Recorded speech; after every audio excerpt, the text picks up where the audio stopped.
మెదడులో ఉండే blood clots ఎలా ఏర్పడతాయి, వాటిని మనం ఎలా గుర్తించాలి, వాటిని రాకుండా ఉండాలంటే ఏం చేయాలి, వాటిని కరిగించవచ్చా అంటే మెదడులో రక్తనాళాల లోపల ఏర్పడే బ్లాక్స్ క్లాట్స్ మనకి స్ట్రోక్ని కాజ్ చేస్తాయి.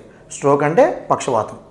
అవి ఎందుకు ఏర్పడతాయంటే మనకి షుగర్ ఉన్నా, బీపీ ఎక్కువగా ఉన్నా, దాంతోపాటుగా స్మోకింగ్, డ్రింకింగ్ ఇలాంటి అలవాట్లు ఉన్నా యూజువల్గా బ్లడ్ వెజల్ వాల్ లోపల ఇంజురీ, గాయం ఏర్పడి క్లాట్ ఫామ్ అవ్వటం మొదలవుతుంది.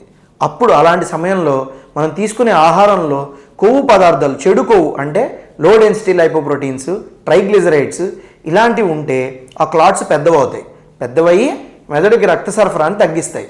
అప్పుడు మనకి స్ట్రోక్ ఏర్పడుతుంది.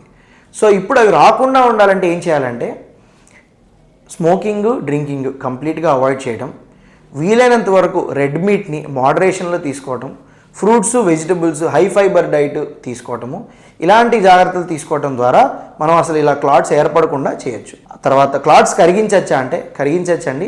ఇప్పుడు వచ్చిన అత్యాధునిక పరికరాల ద్వారా అంటే పద్ధతుల ద్వారా ఎండోవాస్కులర్ అంటే రక్తనాళాల లోపలే మనం ఇంజెక్షన్ పెట్టి ఈ క్లాట్స్ని కరిగించి మళ్ళీ ముందులాగా రక్త సరఫరా జరిగేలాగా కూడా మనం చేయొచ్చు.